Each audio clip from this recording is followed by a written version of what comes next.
Hello everyone, एक बार फिर से स्वागत है हमारे यूट्यूब चैनल पर। आज का जो हमारा टॉपिक है वो एक टीचिंग मेथड से होने वाला है। टीचिंग मेथड का एक प्रकार है, टाइप्स है, वो है व्याख्यान विधि, लेक्चर मेथड, जिसको अंग्रेजी में हम लोग बोलते हैं। इसी व्याख्यान विधि के बारे में आज का हमारा टॉपिक होने वाला है। इसी लेक्चर विधि के बारे में, लेक्चर मेथड के बारे में जो है हम लोग इस वीडियो में पूरी अध्ययन करने वाले हैं। ठीक है, यह जो विधि है वो जितने भी इंडिया में टेट एग्ज़ाम्स होती है, टीचर एलिजिबिलिटी टेस्ट, उन सारे टेट एग्ज़ाम्स में इस विधि से 1-2 नंबर का क्वेश्चन पूछा जाता है। इसलिए यह विधि बहुत ही इंपॉर्टेंट विधि है। चलिए इस विधि को देखते हैं कि इसमें क्या होता है, लेक्चर मेथड में क्या होता है, इसे कैसे पढ़ाया जाता है। ठीक है, लेक्चर मेथड क्या है, व्याख्यान विधि क्या होता है। इस पिक्चर को जो आपके स्क्रीन पे भी दिख रहा है, इसको गौर से देखिए।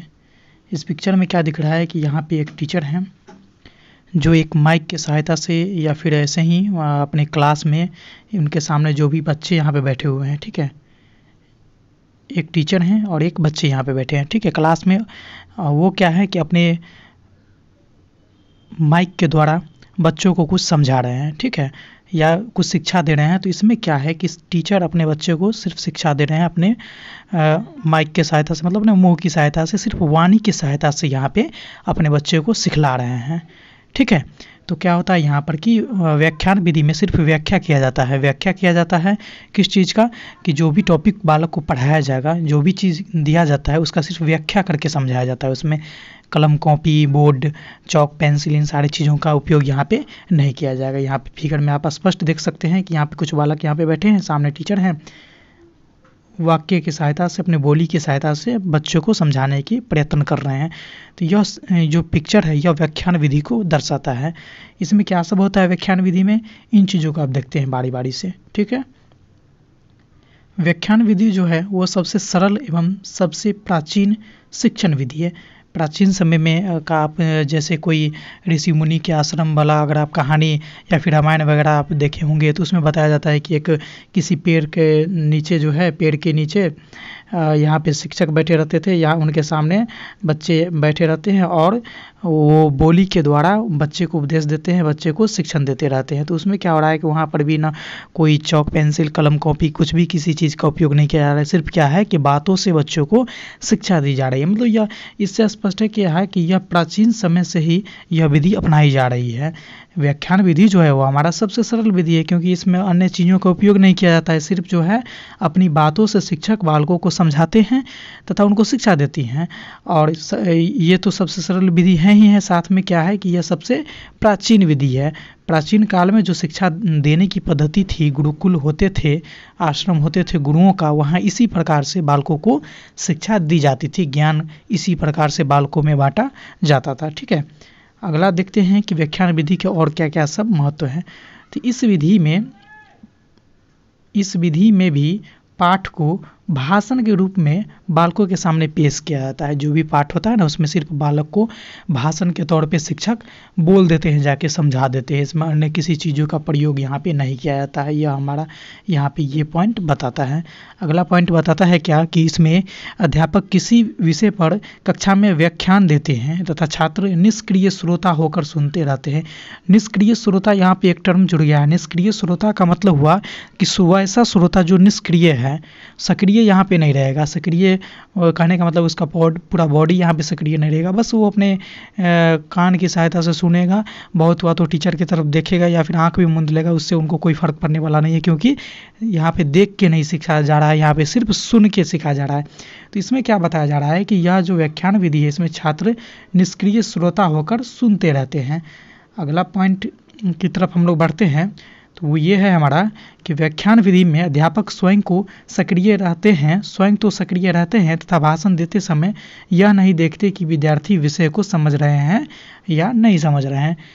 इसमें क्या होता है कि शिक्षक एक भाषण के तौर पे, जैसे नेता वगैरह भाषण देते हैं ना रैली में, कि अपना आए मंच पे अपना भाषण देना स्टार्ट कर दिए, सामने वाला सुन रहा है, नहीं सुन रहा है, समझ रहा है, नहीं समझ रहा है, उनसे कोई फ़र्क नहीं पड़ता है। ठीक इसी तरह से होता है व्याख्यान विधि में कि अध्यापक सक्रिय होकर अपना भाषण देते रहते हैं, बालक समझे या ना समझे, इनसे उनको इन चीज़ों का कोई फ़र्क नहीं पड़ता है। ठीक है, अगला पॉइंट हमारा कहता है कि व्याख्यान विधि में यह जानना कठिन हो जाता है कि विद्यार्थी किस सीमा तक ज्ञान को समझा है। चूँकि इस विधि में जो है शिक्षक सिर्फ भाषण देते रहते हैं, बीच बीच में कोई मूल्यांकन कार्य नहीं करते हैं या फिर प्रश्न वगैरह कुछ पूछते नहीं हैं। तो क्या है कि इससे ये निश्चित करना कठिन हो जाता है कि बालक ने किस स्तर तक ज्ञान को प्राप्त किया है। यह व्याख्यान विधि का ये एक पॉइंट है, ठीक है, जो कि बहुत ही इम्पोर्टेंट है।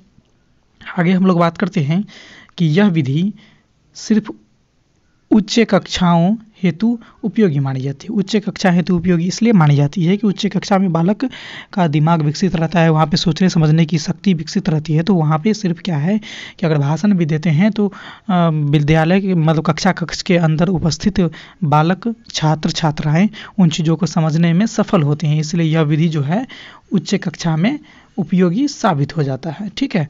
इस विधि में विद्यार्थी को सिर्फ सूचना प्रदान की जाती है, उन्हें ज्ञान प्राप्त करने हेतु न प्रेरणा मिलता है और ना ही उनमें व्यवहारिक क्षमता पैदा किया जाता है।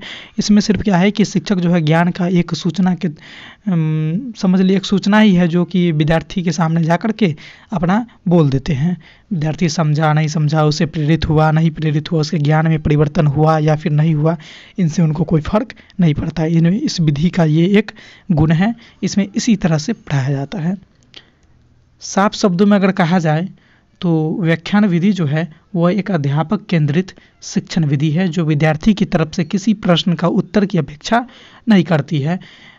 अभी तक आपने जो भी चीज़ पढ़ा होगा उसमें बताया जा रहा है कि कक्षा की गतिविधियां जो है वो बाल केंद्रित होनी चाहिए, बाल केंद्रित होनी चाहिए कक्षा की गतिविधियाँ। इससे क्या होता है कि बालक को केंद्र में रखा जाता है, मतलब बालक की आवश्यकता की पूर्ति हेतु प्रयास किए जाएंगे, मतलब बालक को जो आवश्यकता है वही दी जाएगी। लेकिन व्याख्यान विधि लेक्चर मेथड जो है यह एक अध्यापक केंद्रित शिक्षण विधि है। इसमें क्या होता है कि विद्यार्थी की तरफ से किसी भी प्रश्न पूछने का या फिर किसी प्रश्न का उत्तर देने की शिक्षक अपेक्षा नहीं करते, वो अपने आप में बिजी रहते हैं, अपने आप में सक्रिय रहते हैं, वो भाषण दे करके निकल जाएंगे, बालक समझे या ना समझे, ठीक है।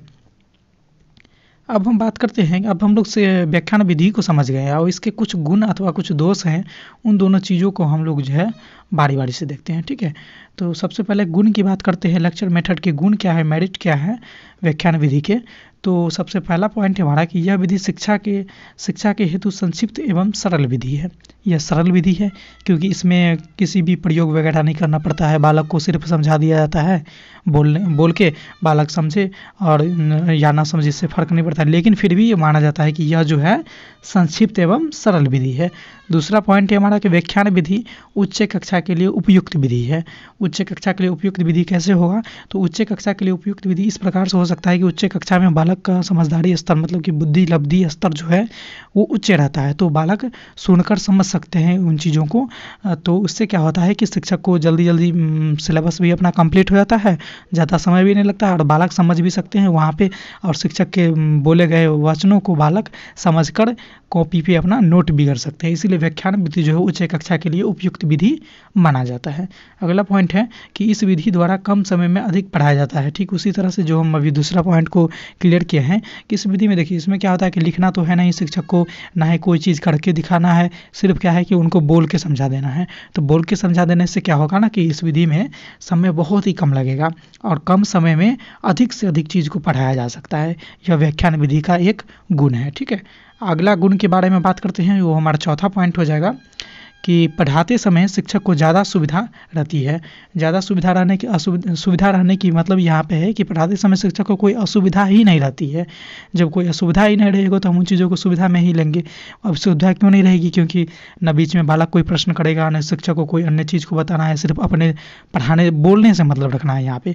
इसलिए क्या है कि इसमें जो है शिक्षक को ज़्यादा सुविधा रहती है। अगला पॉइंट है हमारा पाँचवा कि व्याख्यान विधि में शिक्षक सक्रिय रहता है। अगर कुशाग्र से पाठ पढ़ाया जाए तो विद्यार्थी में ज़्यादा रुचि तथा आकर्षण पैदा किया जा सकता है। देखिए व्याख्यान विधि का कुछ, जैसे कि मान लेते हैं हिंदी का कोई कहानी है तो उसको तो प्रैक्टिकली करके नहीं दिखलाया जा सकता है, या फिर थ्योरी में ही उसको बताया जा सकता है, कोई उसका प्रैक्टिकल नहीं होगा। तो इसको जो कहानी टीचर सुनाएंगे बालक को, वो एक व्याख्यान विधि के द्वारा सुनाएंगे। तो उसमें क्या होगा ना कि उसको अगर कुशाग्र से पाठ को पढ़ाएंगे तो उस बालक में ज़्यादा रुचि तथा जो है आकर्षण पैदा किया जा सकता है। तो व्याख्यान विधि का यह एक जो है गुण भी है कि इससे बालक में रुचि एवं आकर्षण भी पैदा होता है। अगला पॉइंट है हमारा व्याख्यान विधि के गुण में, वो ये है कि इस विधि में एक ही समय में ज़्यादा से ज़्यादा छात्र सुन सकते हैं तथा नोट भी कर सकते हैं। जी हाँ, जैसे कि मान लीजिए अगर टीचर प्रैक्टिकल करेंगे तो उसमें क्या है कि अगर एक एक करके बालक को बताएंगे तो क्या है कि एक समय में 2 से 4 बालक ही एक जगह पे देख पाएंगे। तो इसमें क्या होता है ना कि इस विधि में कि चूँकि यहाँ पे बोल के पढ़ाया जाता है, तो जैसा कि फिगर में आपने देखा होगा पिक्चर में कि टीचर जो है बोलते हैं और उनके सामने बहुत सारे बच्चे बैठे रहते हैं, तो सब जो है एक साथ क्या है कि ज़्यादा से ज़्यादा छात्र सुन भी सकते हैं तथा ज़रूरी पॉइंट को नोट भी कर सकते हैं। यह व्याख्यान विधि लेक्चर मेथड का एक गुण है। ठीक है, गुण को हमने देख लिया। अब हम बात करते हैं व्याख्यान विधि के दोष कौन कौन से हैं, लेक्चर मेथड का डीमेरिट क्या सब है, इसके बारे में हम लोग देखते हैं। तो सबसे पहला पॉइंट कि हम देखेंगे कि इस विधि में छात्र निष्क्रिय रहते हैं। सक्रिय कौन रहेगा, तो एलवेज शिक्षक। हमेशा इस विधि में जो है शिक्षक ही सक्रिय रहेंगे, क्योंकि वही सिर्फ बोलते रहते हैं, बालक को न प्रश्न पूछना है ना उनके बातों का जवाब देना है, तो कुछ तो करना है नहीं, सिर्फ सुनते रहना है। तो इसमें क्या है कि बालक निष्क्रिय भी हो जाते हैं। कुछ बालक सुने, कुछ बालक अपना सो गए, बातचीत करने लगे। तो यह विधि का एक दोष है। ठीक है, इस विधि में छात्रों को नया सीखने का अवसर नहीं मिलता है। नया सीखने का अवसर तभी मिलेगा जब बालक को स्वयं करके कुछ सीखने का मौका मिले, या फिर उसको प्रश्न पूछने का मौका मिले, कुछ अमूर्त चिंतन करने का मौका मिले, तभी बालक कुछ नया सीखेगा। लेकिन इसमें इस सब चीज़ों का अभाव होता है इस विधि में, इसलिए इस विधि व्याख्यान विधि में बालक को कुछ नया सीखने को नहीं मिलता है। अगला पॉइंट की ओर हम लोग चलते हैं कि व्याख्यान विधि से छात्र को खोज का अवसर नहीं मिलता है। सेम वही चीज़ है, नया सीखना मतलब खोज करना। ठीक है, नया सीखना और ये शब्द और खोज दोनों लगभग सेम ही चीज़ है। तो इसमें भी बालकों को कुछ मौका ही नहीं दिया जाता है, ना बोलने का, ना प्रश्न पूछने का, ना जवाब देने का, ना कोई चिंतन वगैरह कुछ भी करने का मौका ही नहीं दिया जाएगा। तो मौका ही नहीं जब नहीं दिया जाएगा तो खोज का अवसर यहाँ पे पैदा हो, ऐसा बात उत्पन्न ही नहीं हो सकता है। ठीक है, अगला पॉइंट हमारा कि व्याख्यान विधि सीमित चौथे एवं सिद्धांत पर सीमित रहता है। यहाँ पे चौथे नहीं होगा, सीमित सिद्धांत होगा सिर्फ। व्याख्यान विधि क्या है कि सीमित सिद्धांत पर सीमित रहेगा कि बाल शिक्षक आएंगे, जो भी सिद्धांत है उनको रट के बालक के सामने उन चीज़ों को सीधा के सीधा बोल देंगे। इसमें कुछ उसी का व्याख्या करेंगे, कुछ यहाँ पे प्रैक्टिकल नहीं करना है, कुछ नया खोज करना ही नहीं है। तो इसमें क्या है कि नए चीज़ का निर्माण यहाँ पे, नए सिद्धांत का निर्माण यहाँ पर होगा ही नहीं। जो पहले से बना रहा है सिर्फ वही चीज़ों को शिक्षक पढ़ाते जाएंगे। अगला पॉइंट है हमारा कि इस विधि से छात्र में नए कौशल का विकास नहीं होता। ये सब व्याख्यान विधि का दोष है। जब नया चीज़ सीखने का मौका ही नहीं मिलेगा, कुछ प्रश्न करने का मौका ही नहीं दिया जाएगा, कुछ चिंतन करने का मौका ही नहीं जब दिया जाएगा बालक को, तो स्वाभाविक है कि उसमें नए कौशल का विकास नहीं होगा। ठीक, अगला पॉइंट है कि नीचे के कक्षा में यह विधि अरुचिकर तथा अमनोवैज्ञानिक विधि है। नीचे के कक्षा में क्या है ना कि बालक को जैसे चित्र देख के पढ़ने में मज़ा आता है, करके सीखने में मज़ा आता है। कहाँ मतलब कि कोई चीज़ों को जो है उदाहरण पहले दिखाया जाता है, फिर उसको खुद से करने में दिया जाता है, तब जाके वो सीखने में उसको मज़ा आता है। तो यहाँ क्या है कि इसमें सिर्फ शिक्षक आएंगे और बोल के चले जाएंगे, तो ऐसे में क्या है कि बालक को यह इसमें रुचि नहीं आएगी। इसलिए इस विधि को जो है नीचे के कक्षा में अरुचिकर तथा अमनोवैज्ञानिक विधि माना गया है। यह एक लेक्चर मेथड व्याख्यान विधि का दोष है। ठीक है, अगला दोष है कि यह विधि विज्ञान जैसे विषय के लिए उपयुक्त नहीं है। यह विधि जो है विज्ञान जैसे विषय के लिए उपयुक्त नहीं है। यह लेक्चर मेथड का दोष है। उपयुक्त नहीं है क्यों? क्योंकि विज्ञान जो है वो करके सीखने पर आधारित विधि है। विज्ञान जो है वो क्या है कि इसमें करके सीखा जाता है। ठीक है, इसमें क्या है कि जो भी चीज़ होगा वो करके होगा। विज्ञान प्रत्यक्ष को मानता है, प्रत्यक्ष जब मिलेगा विज्ञान प्रमाण को मानता है, प्रत्यक्ष से प्रमाण की ओर बढ़ता है।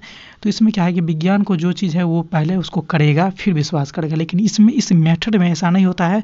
इसमें क्या होता है कि सिर्फ शिक्षक आएंगे और बोल देंगे, एक भाषण की तरह किसी भी चीज़ को समझा के चले जाएंगे। तो विज्ञान के लिए जो है यह विधि उपयुक्त नहीं मानी जाती। यही सब कारणों से यही कुछ इम्पोर्टेंट दोष है इसका, कुछ गुण भी है जिसको आज हम लोगों ने इस वीडियो को में अच्छे से देखा।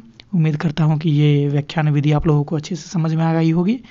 इसका अगर नोट चाहिए आप लोगों को तो गूगल पे जाना है आप लोगों को और सर्च करना है rkrstudy.net।